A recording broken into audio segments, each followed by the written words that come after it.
Hey guys, நான் டே 51. So guys, நம்ம வந்து ஹாஃப் செஞ்சுரி கம்ப்ளீட் பண்ணிட்டோம். சரிங்களா?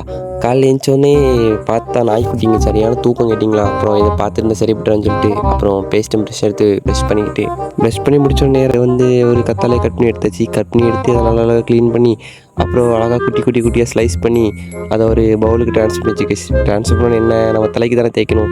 அது ஏன் தலைக்கு தேய்க்கணும்னா, நேற்று போன வேலையில் கொஞ்சம் ரொம்ப தூசி ஆகிட்டா, அதனால் ஹேரில் ஃபுல்லாக ரொம்ப டஸ்ட் ஆகிடுச்சு. சரிங்களா?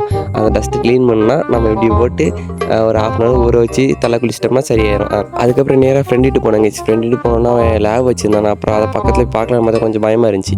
சரி இருந்தால் பக்கத்தில் போனால் அது நல்லா அழகாக விளாண்டுச்சு பார்த்தவங்க துள்ளி. அதுக்கப்புறம் அதுக்கு கை கொடுத்துக்கிட்டு அப்புறம் இன்னொரு பொம்மரையும் குட்டிச்சுருந்தான். அப்புறம் என்னென்னா பொம்மரையும் குட்டி கொஞ்சம்னா அங்கே லேபு கோவம் வருது பார்த்துவோங்க. அதுக்கப்புறம் சித்தி பறந்துருந்தாங்க கைஸ். அப்புறம் அதையும் பார்த்துக்கிட்டு தொட்டு விட்டுட்டு வந்தாச்சு. அதுக்கப்புறம் அங்கேருந்து கிளம்பி ஆசிக்கிட்ட உட்காந்துருந்தேன் கைஸ். நீங்கள் சரியான வெயில்னால நம்ம அண்ணன்ற வசமாக கேட்டாச்சு ஜூஸ் வாங்கித்தான்னு.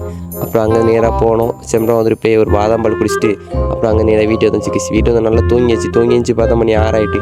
கிரிக்கெட்டு விளையாட போலியா கொஞ்சம் மனசு சங்கடமாக இருந்து அப்புறம் சுட்டி டிவி பார்த்தேன். ஜாக்கி சான் போட்டுருந்தான். அதுக்கப்புறம் அப்படியே டிவி பார்த்து சாப்பிட்டுட்டு வெளியே வந்து நிலாவையும் பார்த்துட்டு தூங்கியாச்சு கைஸ்.